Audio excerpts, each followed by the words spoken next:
శుక్లాం బ్రహ్మ విచారసార పరమామాద్యాం జగద్వ్యాపినీం వీణా పుస్తకధారిణీం అభయదాం జాడ్యాంధకారాపకాం హస్తే స్ఫాటికమాలికాం విదదతీం పద్మాసనే సంస్థితాం వందే తాం పరమేశ్వరీం భగవతీం బుద్ధిప్రదాం శారదాం. శ్రీ మహాగణాధిపతయే నమః. శ్రీ మహాసరస్వత్యై నమః. శ్రీ గురుభ్యో నమః. రవి గోచారము అత్యంత ప్రాధాన్యతను సంచరించుకున్నటువంటి సంచారము. అంటే సూర్య భగవానుడి యొక్క సంచారము ఏ రాశిలో సంచరిస్తూ ఉన్నాడు, తదనుగుణంగా ఏ స్థానంలోకి వెళుతూ ఉన్నాడు ద్వాదశ రాశుల వారికి అనేటువంటి విషయాన్ని మనము తెలుసుకొని తద్వారా ఎలాంటి ఫలితాలు ఉండబోతాయి, ఎలాంటి ఫలితాలు ఈ రాశులలో జన్మించినటువంటి వారికి కలుగుతాయి అనేటువంటి విషయం తెలుసుకుందాం.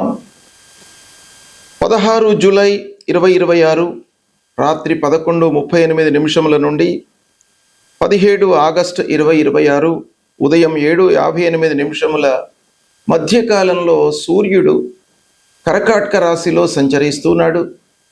ఈ కర్కాటక రాశి సూర్య భగవానుడికి మిత్రక్షేత్రమవుతుంది. అంటే సూర్యుడు మిత్రక్షేత్రంలో సంచరిస్తూ ఉన్నాడు.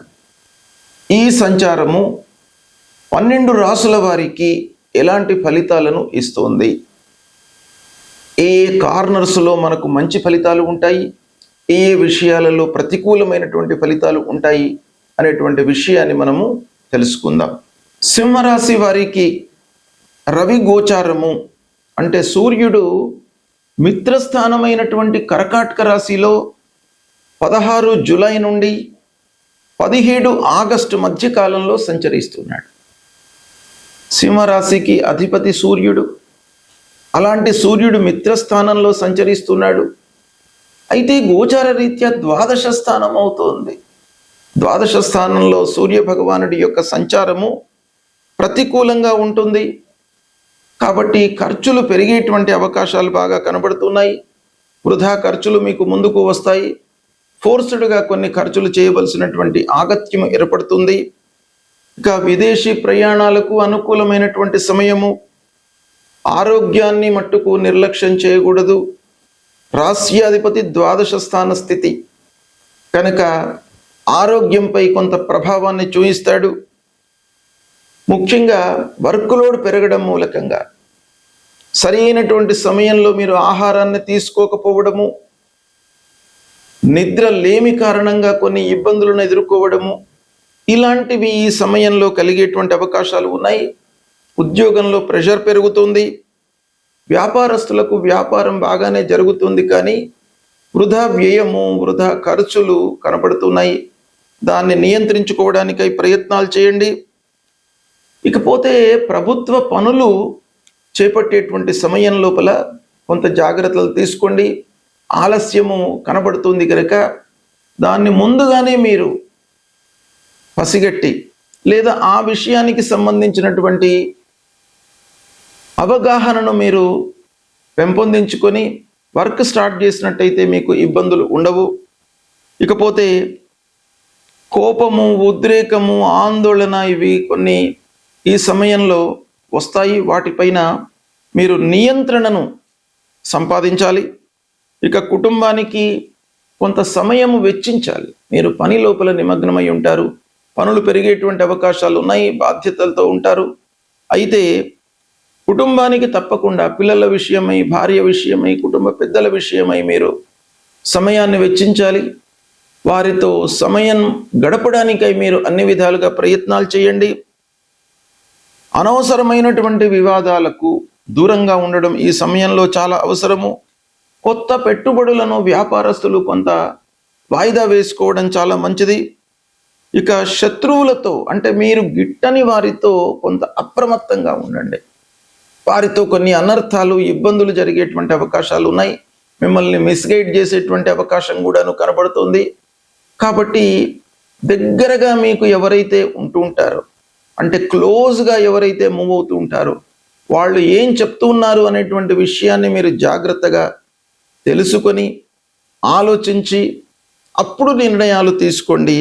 ఇకపోతే పెద్దల యొక్క సూచనలను పాటించండి, తద్వారా మీకు మంచి జరుగుతుంది. ఓవరాల్గా ఈ సూర్య భగవానుడు సంచరిస్తున్నటువంటి సమయము మధ్యస్థంగా ఉండే అవకాశము ఉంది ఇక్కడ, కాబట్టి దీన్ని సద్వినియోగపరచుకోండి. రవి సంచారము చాలా ప్రభావాన్ని చూపించేటువంటి అంశం.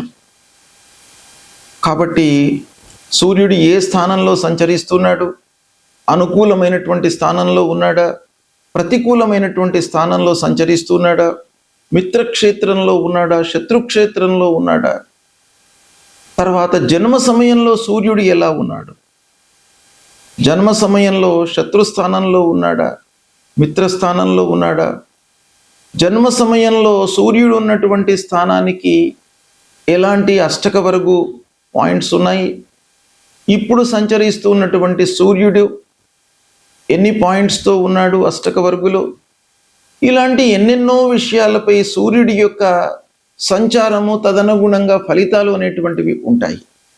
అయితే మనము గోచార ఫలితము అనంటే చంద్ర రాశి ఆధారంగా ఈ సూర్యుడు సంచరిస్తున్నటువంటి స్థానానికి ప్రధానమైనటువంటి ఒక విలువ ఇస్తూ తద్వారా ఫలితాలు ఎలా ఉంటాయి అనేటువంటిదే గోచారం. కనుక ఈ గోచారంలో సూర్య భగవానుడు 3, 6, 10, 11 ఈ స్థానాల్లో సంచరిస్తున్నప్పుడు శుభ ఫలితాలను ఇస్తాడు. మిగతా స్థానాల్లో సంచరిస్తున్నప్పుడు ప్రతికూలమైనటువంటి ఫలితాలను ఇస్తాడు. అయితే ప్రతికూల స్థానంలో సంచరిస్తున్నప్పుడు సూర్యుడి విషయమై మనం పరిహారాలు చేసుకోవాలి. ముఖ్యంగా సూర్యుడు మన లోపల ఆత్మవిశ్వాసము, ఆలోచన జ్ఞానము, శారీరక మానసికంగా ఒక దృఢత్వాన్ని కల్పించేటువంటి గ్రహము. అలాంటి సూర్య భగవానుడు ప్రతికూలంగా మనకు గోచార రీత్యా సంచరిస్తున్నప్పుడు ప్రప్రథమంగా మనం ఏం చేయాలి? ప్రతినిత్యం కూడాను ఉదయాన్నే లేచి సూర్య నమస్కారాలు చేయాలి. సూర్యుడి విషయమై 12 సార్లు నమస్కారాలు చేయండి. సూర్యుడికి, భూమికి. ఆదిత్య హృదయాన్ని ప్రతినిత్యం కూడాను పఠించండి. తర్వాత సూర్యుడికి సంబంధించినటువంటి మూల మంత్రం జపా కుసుమ సంకాశం కాశ్యపేయం మహద్యుతిం తమోరిం సర్వపాపఘ్నం ప్రణతోస్మి దివాకరం అనేటువంటి మూల మంత్రాన్ని ప్రతినిత్యం కూడాను మీరు జపించండి. ఎంత మీకు సమయం చిక్కితే అన్నిసార్లు మీరు ఈ మూల మంత్రాన్ని జపించండి. కనీసము ఒక 6 సార్లు జపించడం మూలకంగా సూర్య భగవానుడి యొక్క అనుగ్రహం మీకు లభిస్తుంది. ఇక కొన్ని దానాలు ఇవ్వండి సూర్య భగవానుడికి. శాస్త్రంలో చెప్పినటువంటి ధాన్యము, గోధుమలను మీరు దానంగా ఇవ్వండి. శివాభిషేకం చేయండి. ఎర్రని పూలతో శివుడికి అభిషేకం చేసిన తర్వాత ఆ పూలను సమర్పించండి. సూర్యనారాయణుణ్ణి కొలవండి. మాణిక్యము అంటే రూబీ ఇది ధరించడం మూలకంగా సూర్యుడి యొక్క అనుగ్రహం కూడాను మీకు లభిస్తుంది. జపము, దానము ఇవి చేయలేనటువంటి వాళ్ళు, శక్తి లేనటువంటి వాళ్ళు ఏం చేయాలి? భగవంతుడికి సంబంధించినటువంటి స్తోత్ర పారాయణం చేయండి. సూర్యుడికి సంబంధించినటువంటి స్తోత్రం ఆదిత్య హృదయము ప్రధానంగా మీకు బాగా ఉపయోగపడుతుంది. దీన్ని ప్రతినిత్యం కూడాను మీరు పఠించండి. ఆ భగవంతుడి యొక్క అనుగ్రహం లభిస్తుంది. శారీరక మానసిక ఇబ్బందులన్నీ కూడాను దూరమవుతాయి. మీ లోపల ఆత్మవిశ్వాసాన్ని కలిగిస్తాడు సూర్య భగవానుడు. ఇది మీరు చేయండి, సత్ఫలితాలను పొందుతారు. శుభం.